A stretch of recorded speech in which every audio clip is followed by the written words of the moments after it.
Ever wonder what really goes on behind the scenes of those huge superhero movies? Absolutely, the stuff you don't see in the trailers. Well, today we're doing a deep dive on Jason Momoa, specifically his future as Aquaman, or if there even is one, and honestly, some pretty surprising things he's said about some of his past roles. Sounds juicy. Oh, it is. We've got a whole bunch of Screen Rant articles to go through, so buckle up. Let's get into it. So, to kick things off, Jason Momoa as Aquaman. He has not exactly been shy about expressing some doubts about coming back for another movie. Yeah, and one article even quotes him directly as saying that his return isn't looking too good. Wow, not exactly what fans, hyped for Aquaman and the Lost Kingdom want to be hearing right now. Right. And this is a big, big franchise for DC, so for the star to be out there, kind of wavering like this, it's huge news. It really makes you think, what's going on behind the scenes? I mean, is this like a negotiating tactic maybe? Or is there like actual creative tension? And that's where all the speculation about Momoa being interested in playing Lobo starts to get really, really interesting. He's even talked to DC about it, apparently. No, but okay, now that is fascinating. Yeah. So we're going from King of Atlantis to like this totally rough around the edges space bounty hunter. Totally. I mean, could you get a bigger shift in characters? I don't think so. And this is where I think understanding Momoa's goals, like his career ambitions, becomes super important. This isn't just about swapping one superhero for another. It's about him trying to break free of being typecast. Totally. Remember that Conan the Barbarian reboot from back in 2011? Oh, yeah. Momoa did not hold back on that one. He straight up called it a big pile of goop, Yeah, he did not mince words. No, he did not. And it totally bombed, by the way, with critics. I mean, it's got a dismal 30% on Rotten Tomatoes last time I checked. But here's the thing. I think what's interesting is not just that it flopped, but what Momoa's reaction tells us about him as an artist. He's talked about how much pressure he felt trying to live up to Schwarzenegger's performance, which, come on. Right, how could you? Iconic. No way to win that one. Yeah, you're screwed if you do, and you're screwed if you don't.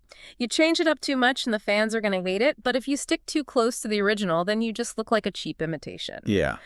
But I think what really bugged Momoa was that the studio was so focused on making this huge blockbuster, appealing to the widest audience possible, that they ended up sacrificing the heart of the source material. Right. They lost the soul trying to sell tickets. Exactly. And that is exactly why these Lobo rumors are so intriguing. Yeah. I don't think this is just about Momoa looking for another famous role. No. I think he's looking for a role that lets him really act, that lets him show different sides of himself as an actor. Totally. He wants something with depth. Exactly. And that desire for roles that mean something, projects that match his values, that's where Aquaman becomes really interesting. Because even though it's a superhero franchise, Momoa has still found a way to bring his own passions into the story, especially his environmental activism. Right. He's not shying away from that. Not at all. He sees Aquaman as a way to get people talking about climate change, to actually connect with audiences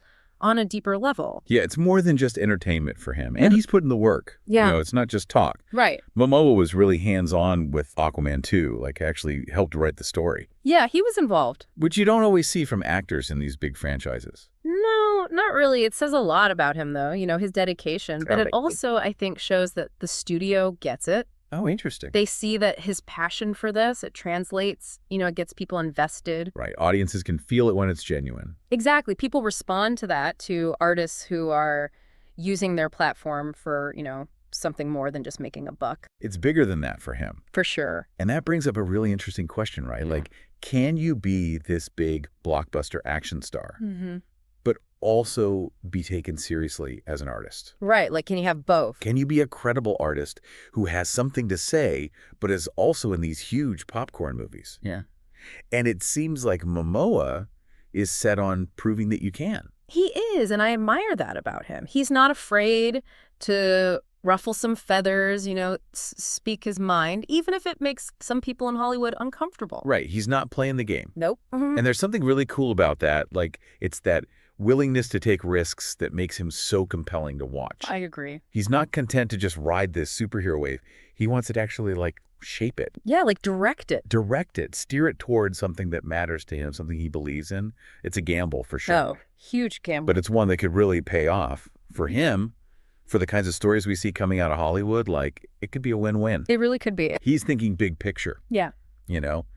If you can use these giant CGI-filled movies to get people talking about things like climate change, Yeah. about how our choices impact the planet, that's a legacy. That's a real legacy. It goes way beyond just box office numbers. Exactly.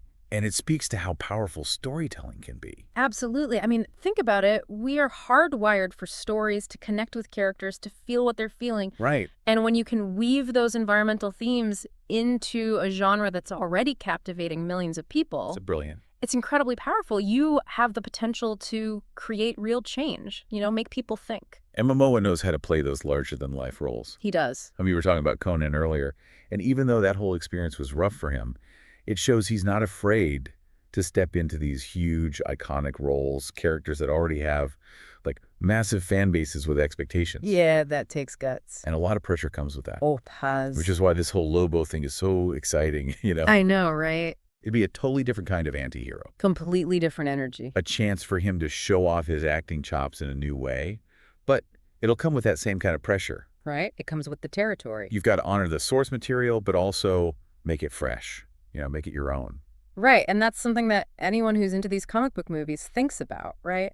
How do you stay true to what made the character so great in the first place, but also, times change, audiences change. Exactly. What worked 20 years ago might not land the same way today. And you can't just force it. You need that balance, that understanding of what's at the core of the character. The essence. But also, be willing to adapt, find ways to make it work for a modern audience without losing what makes them, them. It's walking a tightrope, for sure. Yeah. You have to get why that character resonated, like what makes them tick, their flaws, their vulnerabilities. Right. It's about the humanity underneath all the superpowers. Exactly. The struggles that anyone watching can connect with. Even if they've never picked up a comic book. It's about finding those universal truths. That's what makes it stick. That's what makes a story powerful. Absolutely. Mm-hmm. And when you think about it like that, Momoa's desire to break out of that brutish warrior box, it makes total sense. It does. He wants more. He doesn't just want to look the part. He wants to explore,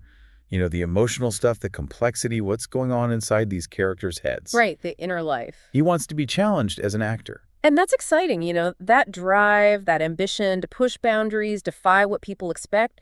That's what makes him so interesting to watch right now. He keeps you guessing. He really does. He's not afraid to be vulnerable, to show weakness, to use his voice for something he believes in. It really makes you wonder, what will be the role that defines his career? Right. What's he going to be remembered for? Will it be Aquaman? Will it be, if he gets it, right, this totally badass space bounty hunter? Or maybe something totally different, something we haven't even thought of yet. Right. And I kind of love that we don't know. Me too. It's exciting. And, the fact that he's willing to speak up, to really take chances with the roles he chooses, it makes me think he's not going to follow the typical Hollywood path. You know what I mean? Yeah, he's not afraid to forge his own path. And that's refreshing, don't you think? Totally. And a system that's all about sequels and reboots and just churning out the same thing over and over. Sounds like he's a breath of fresh air. Exactly. Yeah. He's using his fame to do something different, to tell the stories that matter to him. And isn't that what we all want? Deep down, don't we all want to see those kinds of stories? Totally. I don't want to just be entertained, Right. I want to see something that stays with me, something that makes me think, that maybe even inspires me to do something, to be better. I love that. And whether Momoa sticks with DC, maybe goes to Marvel, or does something totally different, his career, it really brings up some interesting questions. Yeah. Can these huge blockbuster movies actually say something meaningful? It's a good question. Can they make you think about the world in a new way? And can actors use their fame to support causes they care about, to actually make a difference? It's a tightrope walk, for sure. But Momoa's journey, he went from being really unhappy with Conan to being super passionate about Aquaman and using that platform to talk about climate change. It shows that it's possible, right? It gives you hope. It does. You can find your artistic voice even in a world of superheroes and special effects, but you got to be willing to fight for it, You got to be willing to challenge the status quo and stay true to what you believe in. Well said. Well, as we come up for air from this deep dive into Jason Momoa and his career, I'm left thinking about what stories I want to see out there in the world. Ooh, I like that. What kind of impact do I want to have? Because really, the power of storytelling, it's not just in the hands of the writers and directors and actors. It's a two-way street. It is. It's also about us, the audience, and how we respond to those stories and what we choose to do with them.